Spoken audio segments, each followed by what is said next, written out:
mengacu kepada konsep perkembangan windu pertama. Windu pertama itu 0 sampai 8 tahun. 8 tahun ya. Itu teorinya Ki Hajar Dewantara. Perkembangan Wirogo. Di situ memang pengasuhan dan pendidikan yang tepat untuk usia Wirogo itu dengan memerdekakan jiwa anak. Dengan anak diberi kemerdekaan, merdeka jiwanya loh ya, bukan bebas tanpa aturan, tetapi bagaimana, mungkin bahasa saya yang lain, rasane anak itu merdeka, tidak ditindas, tidak dijajah, tidak ditekan, tapi anak melakukan apa yang dilakukan itu dengan enak, plong. Raus merdeka kan begitu. Iya. Kan rasanya enak, nggak punya beban lah. Nggak punya beban, plong, bahkan senang. Bahkan senang. Nah, maka Ki Hajar Dewantara mengatakan ketika usia anak Wirogo itu dia diberi kemerdekaan jiwa, dia akan bisa mengeksplor dengan merdeka apa-apa yang ada di lingkungannya, bisa mencoba apapun dengan kemerdekaan. Maka bahasanya itu apa ya, potensi-potensi si anak ini akan bisa mekar semekar-mekarnya.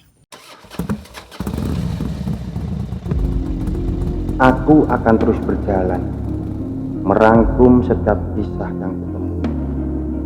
Tak hanya aku baca, tapi juga akan kuceritakan lagi bahwa tak ada air mata yang membuka peluang baru. Yang ada hanya kaki-kaki berdarah yang akan terus melangkah. Dan pengalaman adalah guru yang terbaik. Bukan hanya pengalamanku sendiri, tapi juga pengalaman orang lain yang diceritakannya padaku. Maka akan terus berjalan, membaca dan bercerita.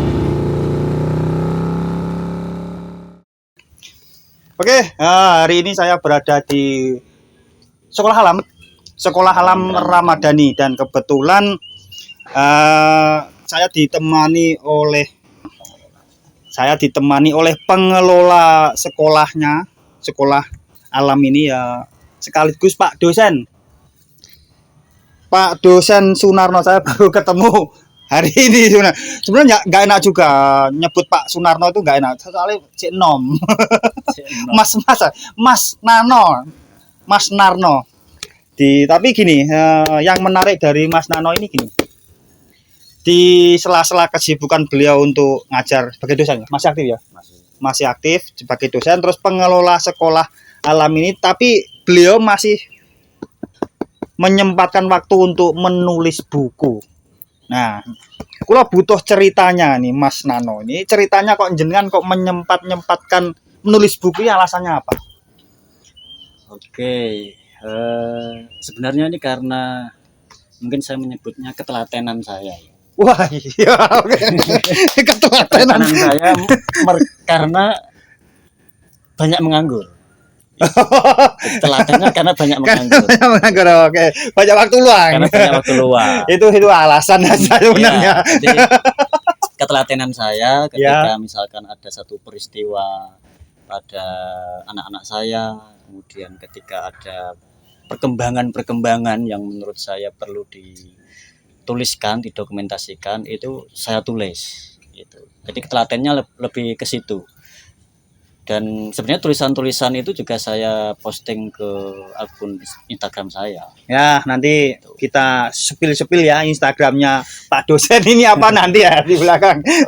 Intinya ini buku ini ditulis untuk siapa? Buku ini secara umum bagi para orang tua. Oh, orang tua. Khususnya orang tua muda, papa muda, mama muda, kemudian para pendidik. Oh, pendidik. Oke. Oke. Termasuk para akademisi yang memang mereka concern di pendidikan anak, di perkembangan anak. Para mahasiswa, saya pikir ini juga cocok untuk tidak hanya secara teoritis karena ini empiris. Ya. Jadi pengalaman secara langsung dalam pengasuhan dan pendidikan saya kepada anak saya. Sekaligus sebenarnya ini juga untuk anak. Jadi nanti di bagian akhir ini kan ada cerita-cerita yang memang tulisan saya itu bermodelkan cerita. Narasinya berupa cerita. Sehingga harapan saya itu tulisan-tulisan cerita yang ada di sini itu bisa dimanfaatkan oleh para orang tua sekaligus sebagai semacam buku cerita untuk anak-anaknya. Ya, ya, Gitu. ya. Jadi intinya buku ini layak dikonsumsi untuk semua kalangan lah, semua usia lah. Ya, Tapi kenapa Anda jenengan tadi lebih ke spesifik orang tua muda? Memangnya kenapa yang orang tua? ya, orang tua itu Ya, ya. saya gagasan saya kan anak-anaknya sudah tua. Itu kalau orang tua itu kan anak-anaknya sudah tua. Tapi misalnya kan ada orang tua yang sudah lumayan berumur tapi punya anak kecil kan nggak masalah. Enggak masalah. Tapi kenapa Nggak kok masalah. spesifik orang tua muda? Oke. Papa muda, mama muda. Ya mungkin saya pikir bagi papa-papa muda, bapak muda, ibu muda atau mamah muda itu Mahmud ya. Macan.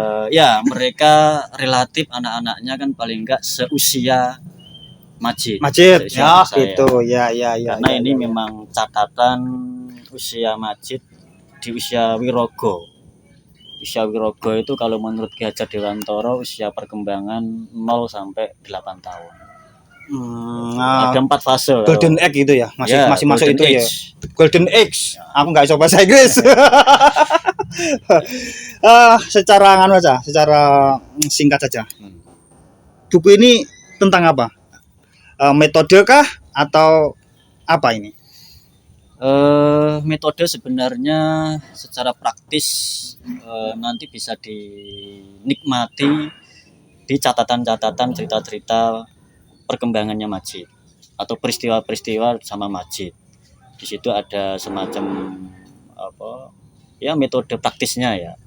Tapi di awal ini saya menuliskan ada cikal bakal, itu ibunya Majid menuliskan cerita tentang mulai dari proses bagaimana kami agar segera bisa bobot Bu Majid. Wah, dulu Karena sempat 1 tahun kami belum dianugerahi. Wah, 1 tahun belum waktu yang lama. Itu, Ya.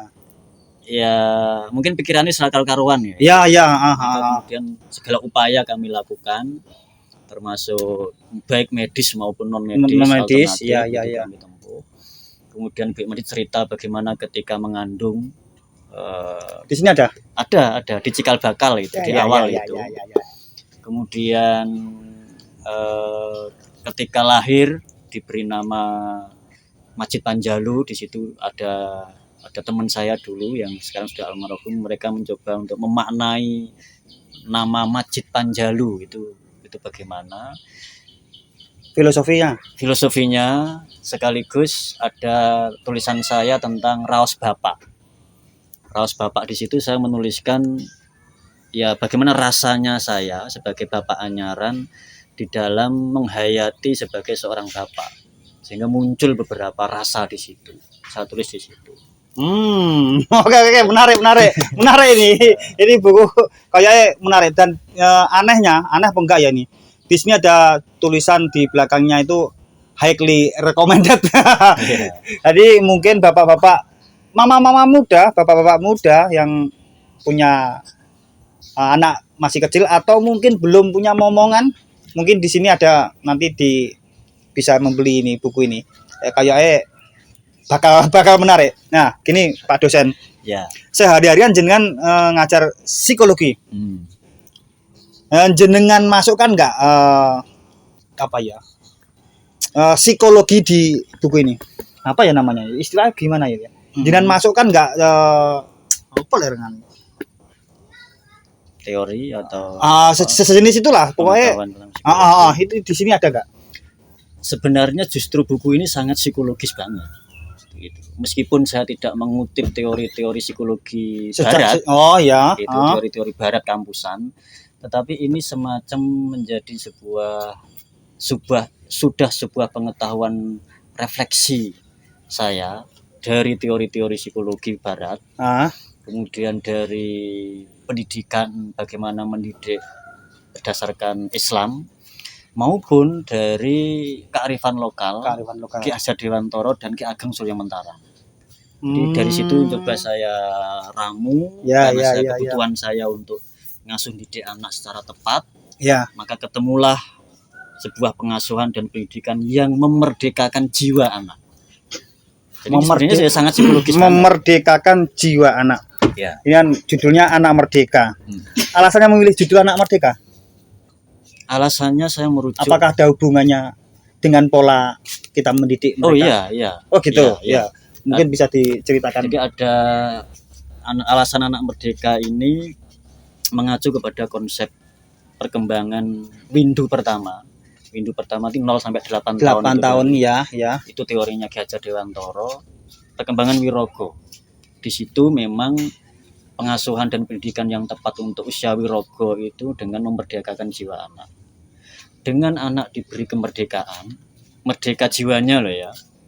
Bukan bebas tanpa aturan, tetapi bagaimana mungkin bahasa saya yang lain, rasane anak itu merdeka. Tidak ditindas, tidak dijajah, tidak ditekan, tapi anak melakukan apa yang dilakukan itu dengan enak, plong. Ras merdeka kan begitu. Iya. Kan rasanya enak, nggak punya beban lah. Nggak punya beban, plong, bahkan senang. Bahkan senang ya. Bahkan senang. Nah, maka Ki Hajar Dewantara mengatakan ketika usia anak Wirogo itu dia diberi kemerdekaan jiwa, ya, dia akan bisa mengeksplor dengan merdeka apa-apa yang ada di lingkungannya, bisa mencoba apapun dengan kemerdekaan. Maka bahasanya itu apa ya? Potensi-potensi si anak ini akan bisa mekar semekar-mekarnya. Bisa maksimal lah. Ya, bisa optimal. Bisa optimal. Ya. Itu maka judul ini juga terinspirasi dari konsepnya Ki Hajar Dewantara. Dan selain memang kami menggunakan secara praktik mencoba saya untuk memerdekakan jiwanya anak di dalam pengasuhan dan pendidikan. Oke. Maka muncul Anak Merdeka. Anak Merdeka. Nah, mungkin bagi yang belum tahu ya, ternyata ini namanya itu Majid, ini anak pertama ini ya. Anak pertama. Majid anak pertama Pak dosen ini, Mas dosen ini masih berusia 8 tahun per hari ini. 8 tahun. Per hari ini masih 8 tahun tapi bisa dalang.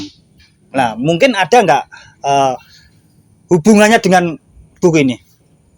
Atau mungkin membuat anak yang punya skill atau punya prestasi itu caranya seperti ini loh, ditulis nggak di sini? Kalau secara tulisan seperti itu nggak ada. Nggak ada. Saya memang di buku ini tidak mencoba untuk memberikan semacam tips-tips atau cara bagaimana agar anak berprestasi, tidak. Ya. Gitu. Karena bagi saya juga setiap anak-anak dimanapun, saya pikir juga tidak harus seperti Majid. Gitu. Oh, gitu ya. Bahwa setiap anak punya potensinya masing-masing, itu punya kekuatan kelebihannya masing-masing, maka itu yang perlu untuk perlu dioptimalkan oleh para orang tua. Oh, gitulah. Catatan pengasuhan dan pendidikan. Nah, ini apakah Anda itu jenengan itu bermaksud untuk gini loh, standarisasi pengasuhan pendidikan anak, atau inilah cara yang mungkin bisa mengoptimalkan keinginan anak, atau seperti apa?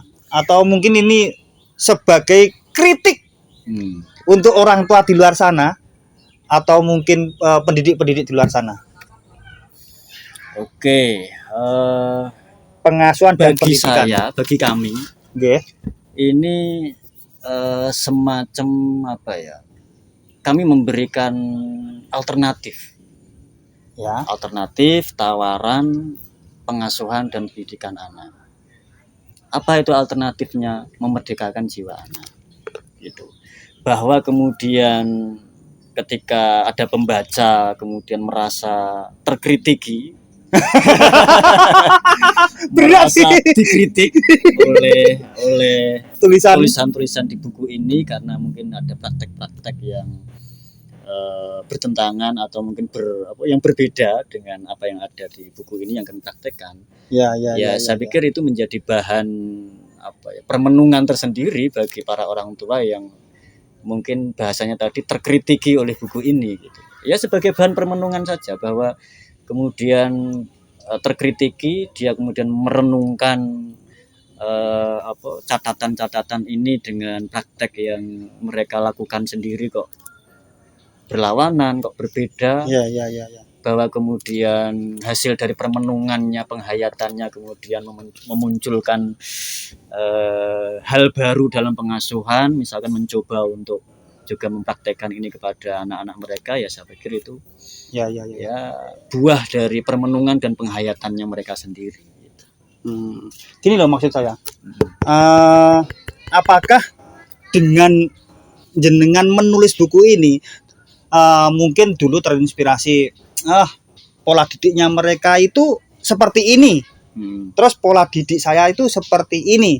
Apakah jenengan punya entah berapa persen terus bermaksud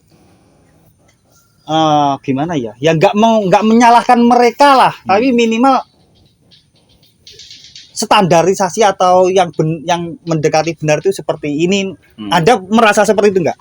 Saya sama sekali tidak mengarah ke sana ya.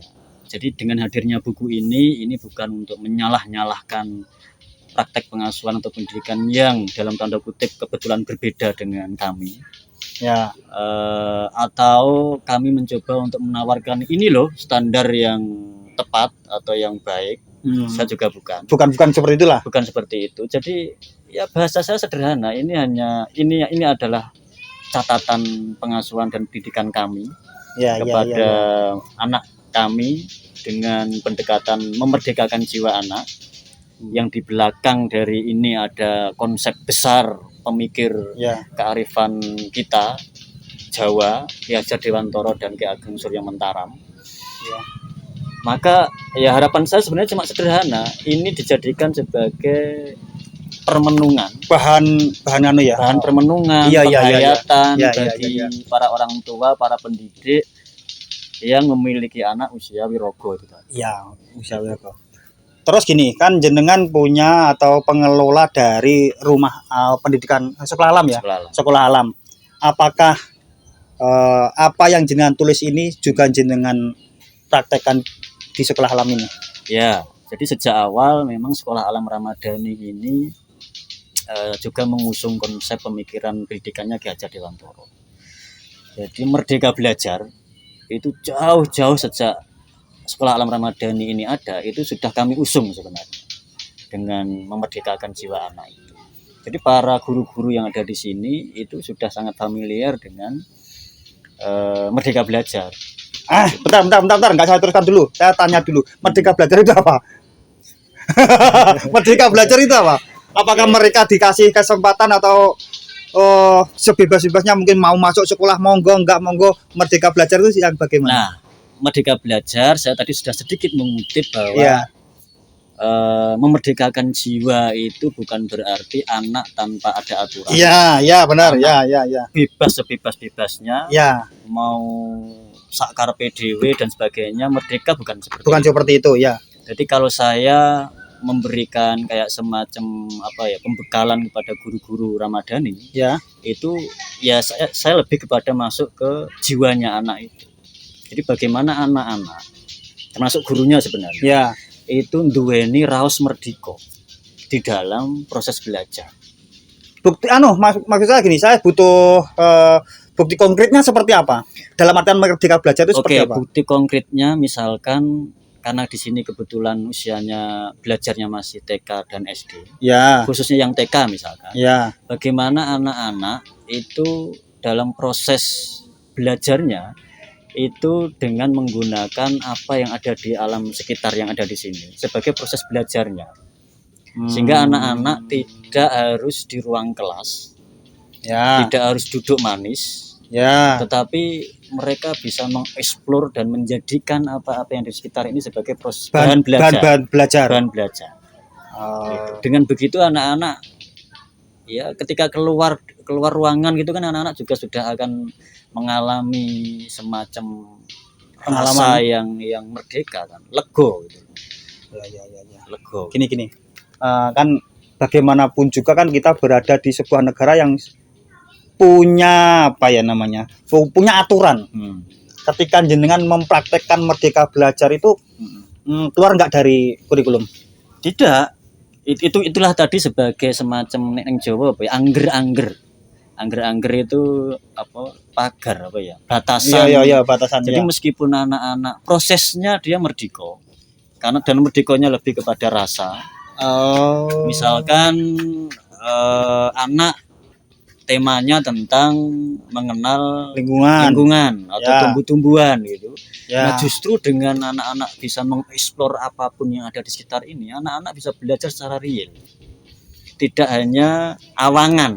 Gambar. Tidak Ya, hanya gitu awangan, ya. hanya gambar, Ya, hanya ya. dari mungkin ditunjukkan dari TV atau TV, laptop. ya. Tapi anak-anak bisa belajar dengan real, bisa memegang langsung, Ya, rasakan ya. langsung. Nah, Jadi merdeka dalam artian prosesnya ya, proses belajarnya ya. Bukan dalam artian merdeka itu gaya aturan cakar PDW terus bukan. materinya terus bukan materinya ya. Semuanya nanti juga kembali kepada sesuai kurikulum lah. Sesuai kurikulum, dan guru-guru juga harus tahu tentang ini minggu ini temanya apa ya.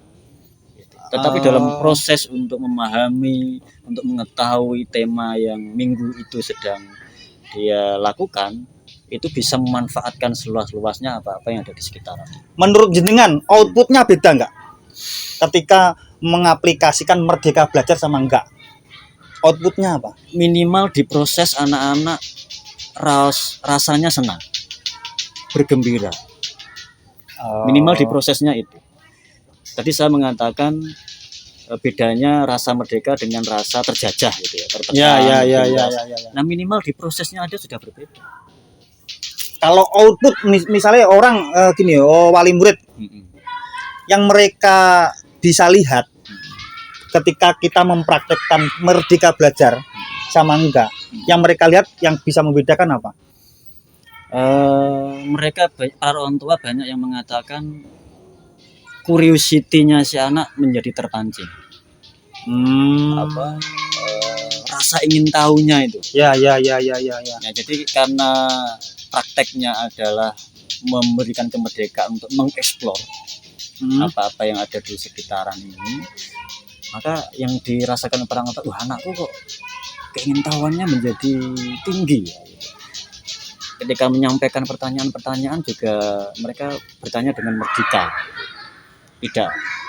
Ya kita punya pengalaman masa lalu yang tidak mengenakan, misalkan mau bertanya aja takut gitu kan. Ada tekanan-tekanan. Iya. Atau mungkin bahkan bertanya itu dilarang. Tapi dengan kemerdekaan itu anak-anak merasakan begitu. Curiosity-nya menjadi muncul. Ini udah menyinggung lah mungkin ya. Menurut jenengan sekolah-sekolah lain, terutama yang di naungan pemerintah, sudah mengaplikasikan ini belum? Semoga dengan ngati-ngati. Iya, semoga dengan kementerian yang baru ini yang mengusung juga Merdeka Belajar itu. Sebenarnya bisa ya? Konsep ini sebenarnya bisa ya diaplikasikan ke sekolahan. Ya seharusnya begitu. Harusnya bisa ya. Arahnya ke sana. Iya. Makanya semacam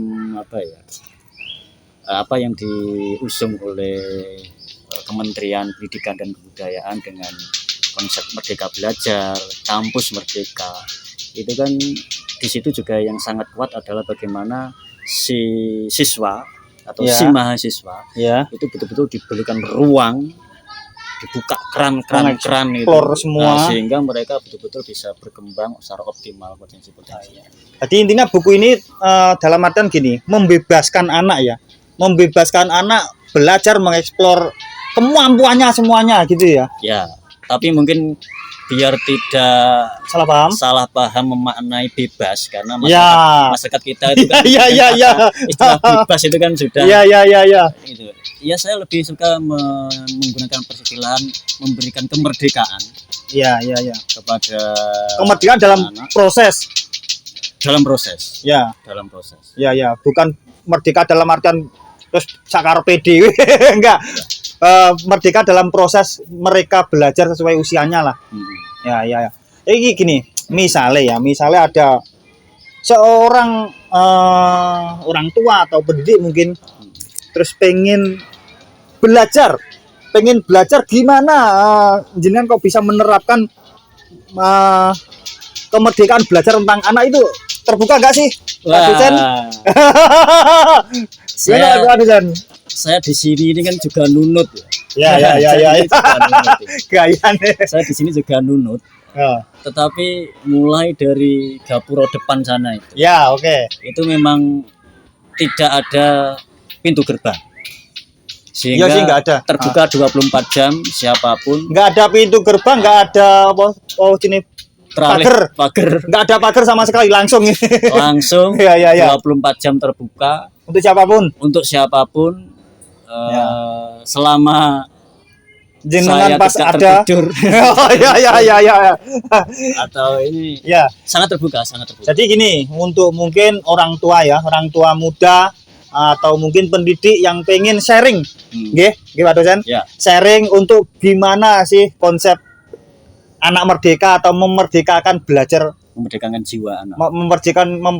memerdekakan jiwa anak dalam belajar itu bagaimana Pak dosen berkenan? Ngoten nggih? Siap. Berkenan untuk sharing-sharing. Kalau yang nggak punya waktu, Jangan hanya sharing-sharing. gimana? Sering-seringlah sharing. Sering-seringlah sharing, ya. Terus kalau yang nggak ada waktu, gimana Pak dosen? Untuk mendapatkan buku ini harus kemana nih Pak dosen? Sebenarnya ada di Shopee juga. Oh, ada sudah ada di Shopee ini. Shopee, ya. Saya nggak tahu. Oh, ada di Shopee. Di Oke. Shopee juga sudah ada melalui akun Instagram saya Bapak Majid juga bisa Instagramnya Bapak Majid. Ya, terus ya, atau melalui Mbak Lilis. Mbak Lilis bisa. Memang akun apa administrasinya juga Mbak Lilis, adminnya. Oke, Mbak Lilis. Atau datang aja langsung ke sini. Selain langsung dapat bukunya, kita langsung bisa berdiskusi juga. Oke. Terbuka ya. Terbuka. Mau di debat, mau di bebas. Demi generasi masa depan kita harus terbuka. Cak. Yang nggak punya Shopee dan nggak punya Instagram, hubungi nomor berapa Pak dosen? Mbak Lilis. Mbak Lilis saya tidak hafal nomornya. Nanti saya sertakan dah. Saya saat ini sudah WA Mbak Lilis duluan sebelum ke Oke. sini. Oke, untuk siapapun ya. Ini bukunya ini tentang apa? Kepo-kepo. Silahkan hubungi Pak dosen lewat Instagram atau lewat Shopee yang pengen beli, atau mungkin sowan ke Pak dosen. Kita ngopi-ngopi di sini, terbuka nggih Pak dosen? Terbuka. Nanti kita kawan-kawan kalau ada waktu nanti kita akan ngobrol-ngobrol dengan Majid. Sebenarnya dia merdeka bener apa enggak? Ini bukti buku ini terbukti berhasil apa enggak? Siap Pak dosen? Siap. Nanti diuji lihat Majid ini. Jid, merdeka bener enggak Jid? pernah dijajah enggak Jid sama ayahmu Jid? Nanti kita buktikan. Kawan-kawan nanti kita ngobrol sama Majid. Siap ya Jid ya? Majid main lato-lato di belakang. Oke, terima kasih waktunya Pak dosen. Oke, terima kasih. Semoga sekolah alam Ramadhani nanti bisa menjadi tempat untuk mencetak anak-anak yang benar-benar merdeka nggih Pak, Amin. Pak dosen. Ya. Oke, terima kasih karena ini juga sudah waktunya sholat. Pak dosen mau ngimami dulu. Terima kasih yang sudah menonton. Jangan lupa yang belum silakan subscribe, comment, like, and share Beras Merah Channel. Terima kasih.